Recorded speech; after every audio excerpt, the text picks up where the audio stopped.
L'insécurité refait surface à Pointe-Noire. Les actes d'agression, vandalisme, braquage et autres ne cessent d'être enregistrés dans la capitale économique.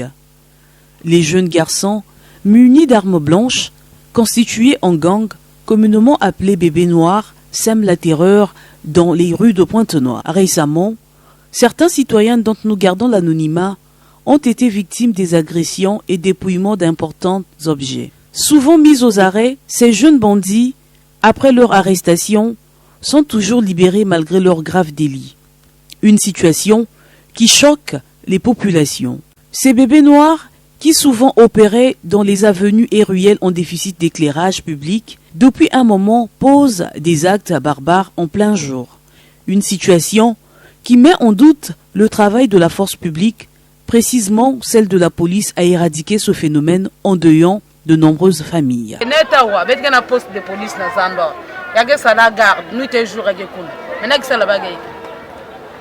Baba ga kuna ona bula bet na bakashi ndenge na texta mwange descendre façon me bouinde monter na beji pour foot 5000 maintenant ya ba agression ba kuluna bana talavea problème bet même na kacha zando même na à peine ba vani noana wa baba kena lutaka ba comme monte l'encote ba maintenant no même ani somme kwenda ba la police somme luta ya maintenant benezons maintenant yi faut ta bet ver ba mosi nous avons nous penser la police na zando ça na sécurité ya peuple.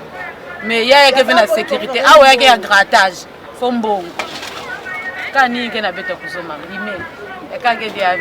Cette question interpelle également la responsabilité des parents dans l'éducation de leurs enfants. Donc ça veut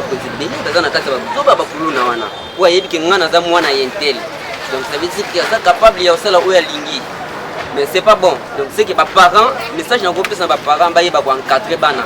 Parce que avant la caca négligé, les parents qui parlent bana, qui peuvent faire bana, bah quand comment va faire, bah quand les parents qui na sati bana kuma, bah enfant de la rue, bana kuma, bah kuluna na zana kuna braquer bana. Alors bet bah parents si bon que les singa na soutenir bana nge, bana peut que vendre bien. Mais les parents singa na soutenir bana, moi bana vendre bien, il kelve. Bana kaka kona kotaka kasam na groupe bapang.